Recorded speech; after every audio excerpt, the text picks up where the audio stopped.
হেই viewers, আসসালামু আলাইকুম। আশা করি সবাই ভালো আছেন। তো এআই রেগুলেশন বাংলা চ্যানেলে আপনাদের স্বাগতম। তো চলুন শুরু করা যাক আজকের ভিডিও।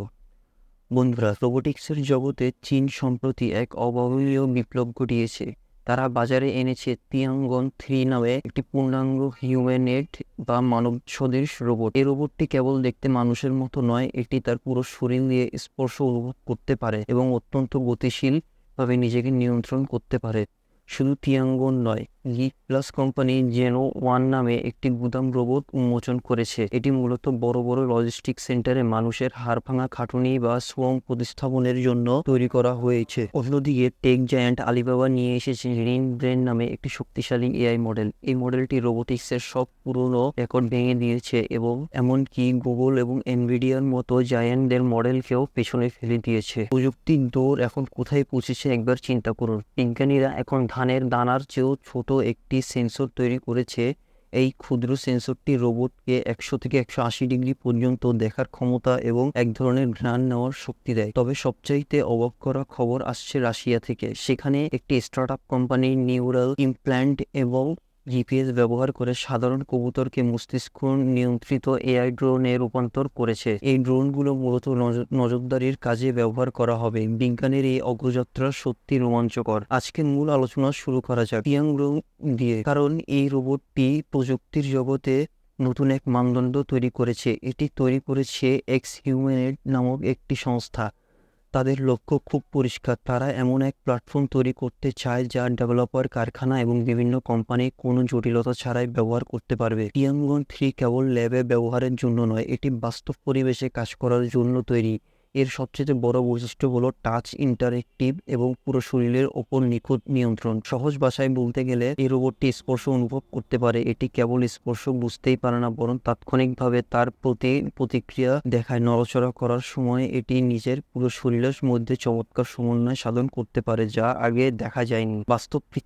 বাস্তব পৃথিবী সবসময় অগোছালো মেঝে, অসম বস্তু এবং হুট করে পরিস্থিতির পরিবর্তন, এসব ক্ষেত্রে বেশিরভাগ হিউম্যানয়েড রোবট হিমশিম খায়। যদি কোনো মানুষ তাদের পথে বাধা হয়ে দাঁড়ায় তবে তারা কাজ করতে পারে না। কিন্তু তিয়াঙ্গন 3 এখানে আলাদা। এটি অত্যন্ত জটিল গতিবিধি পরিচালনা করতে পারে এবং 1 মিটারেরও বেশি উঁচু বাধা অতিক্রম করার সময়ও নিজের ভারসাম্য ঠিক রাখতে পারে। এটি ব্যবহার করা হয়েছে হাই টর্ক ইন্টিগ্রেটেড জয়েন্ট। এই জয়েন্টগুলো রোবটকে একই সাথে প্রচণ্ড শক্তিশালী এবং সূক্ষ্ম নিয়ন্ত্রণ দেয়, ফলে এটি মিলিমিটার স্তরের নিখুঁত কাজ করতে পারে। এই ক্ষমতার কারণে এখন কলকারখানার অত্যন্ত সরু বা টাইট স্পেসেও রোবট দিয়ে কাজ করানো সম্ভব হবে, যেখানে সামান্যগুলো বড় বিপদ ডেকে আনতে পারত। তিয়াঙ্গনকে যা সত্যি আকর্ষণীয় করে তুলেছে তা হলো উন্মুক্ত ডিজাইন। এক্স হিউম্যানয়েড কোম্পানি এটিকে এমনভাবে তৈরি করেছে যাতে এর মূল গঠন পরিবর্তন না করে নতুন টুল, সেন্সর বা কাস্টম পার্টস যোগ করা যায়। সফটওয়্যারের ক্ষেত্রে এটি রোজ 2 এর মতো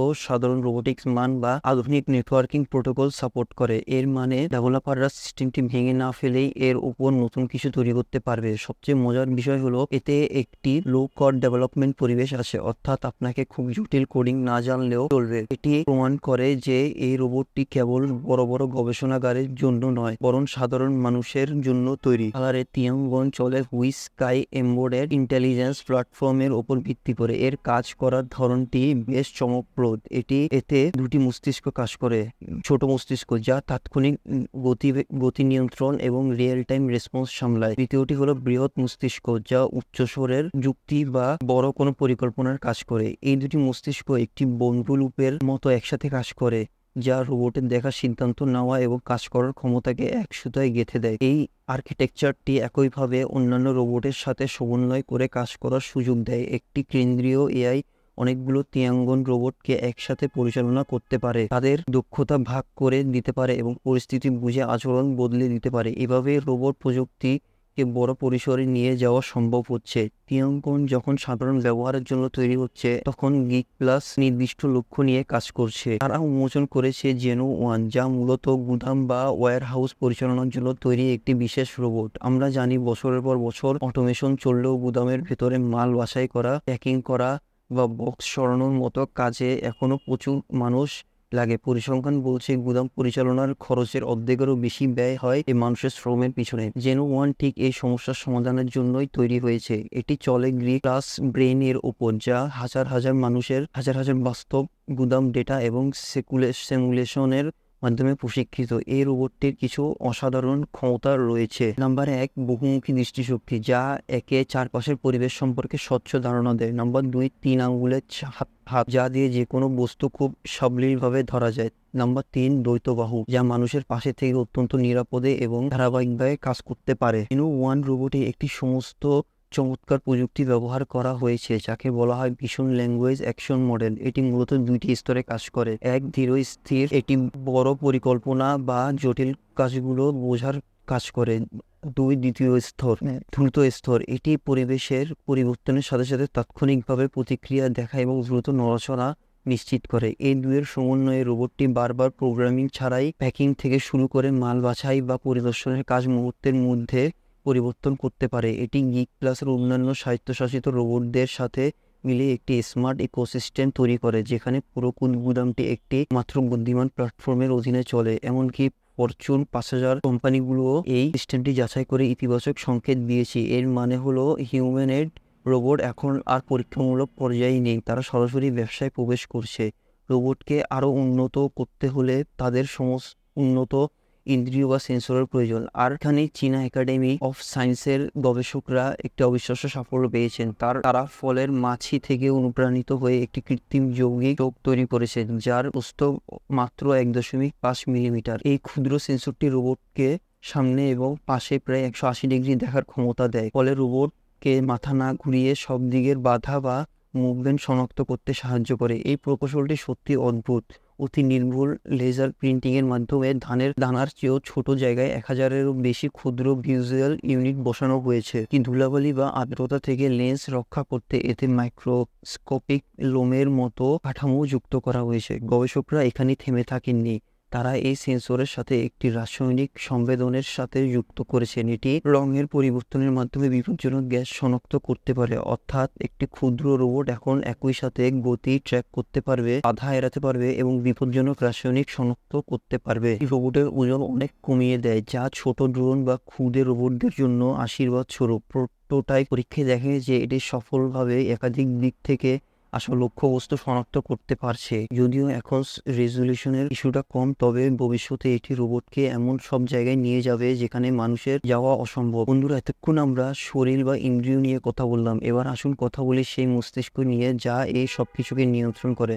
আলিবাবা রিং ব্রেন নামক একটি মডেলের মাধ্যমে অত্যন্ত গুরুত্বের সাথে ফিজিক্যাল এআই বা ভৌত এআই এর লড়াইয়ে নেমেছে। এই সিস্টেমটি এমনভাবে তৈরি যাতে রোবটগুলো বাস্তব দুনিয়ায় স্থান, সময় এবং গতিকে ট্যাক্স তৈরির চেয়েও বেশি গুরুত্ব দিতে পারে। রোবোটিক্সের সবচেয়ে বড় চ্যালেঞ্জ হলো স্মৃতি বা মেমোরি। অনেক রোবটই ভুলে যায় যে কোনো বস্তুটি আগে কোথায় ছিল, কিন্তু রিং ব্রেন এই সমস্যার সমাধান করেছে তার বিশেষ স্পেশিয়া টেম্পোরাল মেমোরি দিয়ে। অর্থাৎ রোবটটি মনে রাখতে পারে আগে কোন বস্তু কোথায় ছিল এবং ভবিষ্যতে সেগুলো কোন দিকে সরতে পারে। এমনকি কোনো পদক্ষেপ নেওয়ার আগে সে তার নিজের অতীতের কর্মকাণ্ডগুলো পর্যালোচনা করে দেখে, এবং যার ফলে ভুলের পরিমাণ অনেক কমে যায়। আলিবাবা তাদের এই মডেলটিকে প্রশিক্ষিত করেছে কুইন 3 ভিজুয়াল ল্যাঙ্গুয়েজ সিস্টেমের সাহায্যে।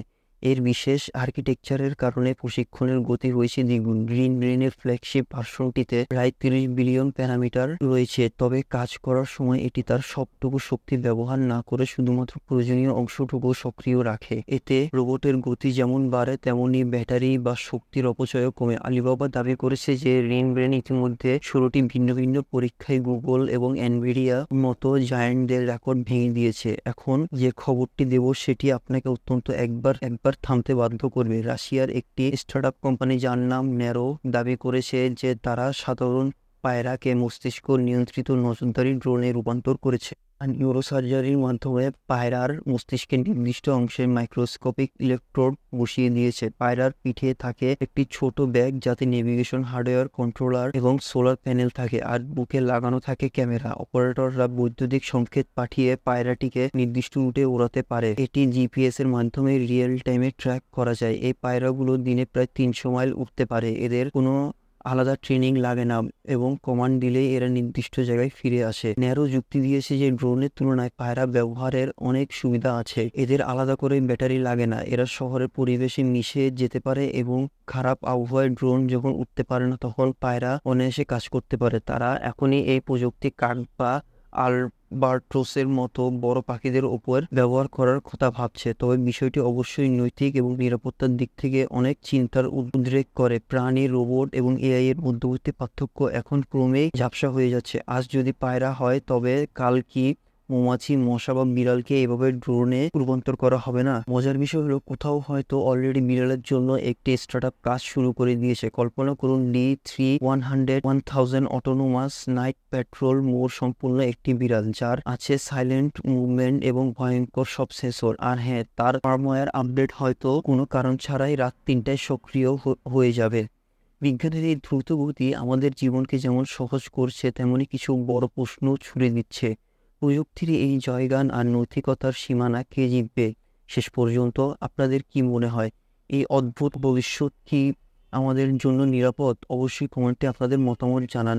ভিডিওটি ভালো লাগলে একটি লাইক দিন এবং এই ধরনের রোমাঞ্চকর ট্রেক ব্রেকডাউন নিয়মিত পেতে সাবস্ক্রাইব করে বেল আইকনটি চেপে রাখুন। আজ এই পর্যন্তই, দেখা হবে পরবর্তী ভিডিওতে। ততক্ষণ পর্যন্ত সুস্থ থাকুন, সাথে থাকুন। ধন্যবাদ।